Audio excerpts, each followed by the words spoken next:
All right, how's it going, everyone? We're still down south. Happy Monday. Had an incredible week of shooting. Um, but what I wanted to talk about is a class I took on Friday with Performance Shooting Concepts, the D2 class, and the topic was swingers, right? And what we're talking about swingers is like, I think everyone pretty much has figured out, like if you can see the swinger off to the side and you can pin it at the apex, meaning the lowest part before it starts returning travel the other way, there's actually a slight pause there, and that's probably the optimal place to shoot it in most cases.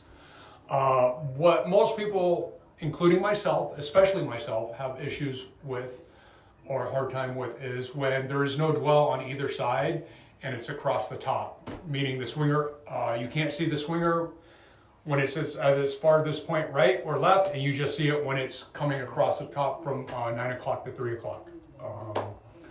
That is a timing thing.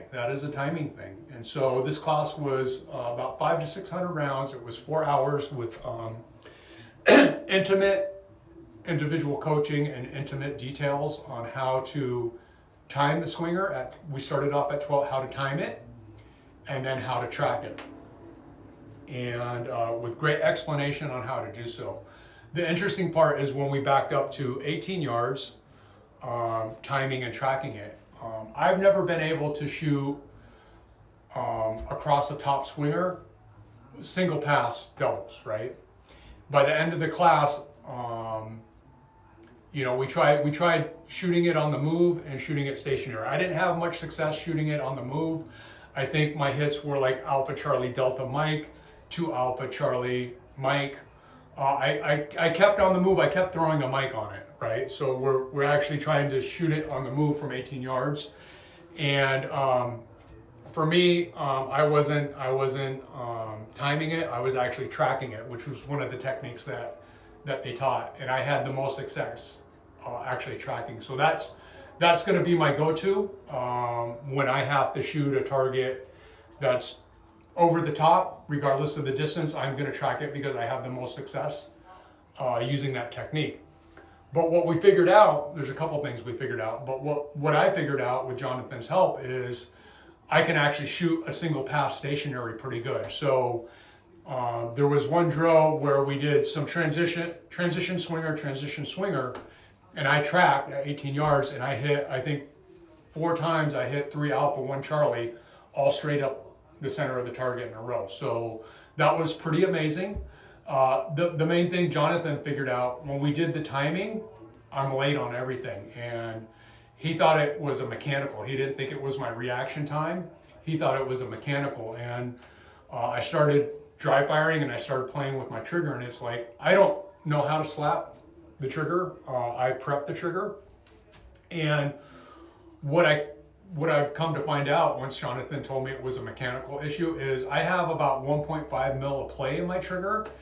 My finger's on the trigger, but it's not all the way against the wall, right? So once I took up that 1.5 millimeter of travel in my trigger and was on the wall, I was able to get way better hits timing it, way better hits. But the ultimate knowledge and nugget was tracking. Tracking is going to be my deal across the top.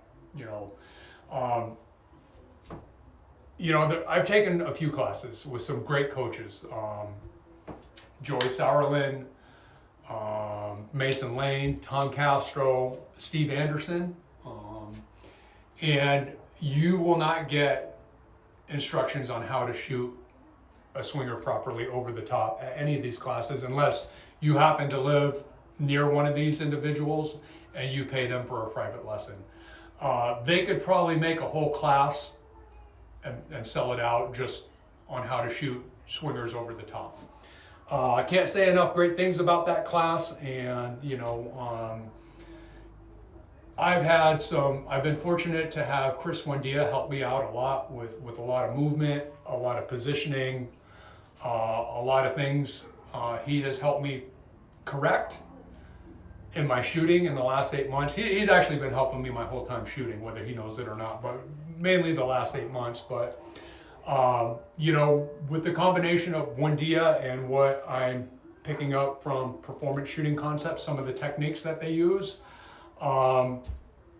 It's eye-opening to me. It's like you think you know until you don't know, right? So I can't recommend enough. If you're local and you're able to, we have an excellent resource of having Performance Shooting Concepts in the area at Richmond Action. I highly suggest, if you're able to afford the class and you want to be a better shooter, to sign up and take a class with them. This class is for beginners and journeymen alike, like myself. There is no level of skill unless you're Christian Sailor. You know, everyone's going to benefit. Every shooter I know locally is going to benefit from this class. And that's going to be about it. We'll talk about the matches later this week. I'm pretty busy, but I hope everyone has a great week, and we'll talk to you guys soon. Keep training.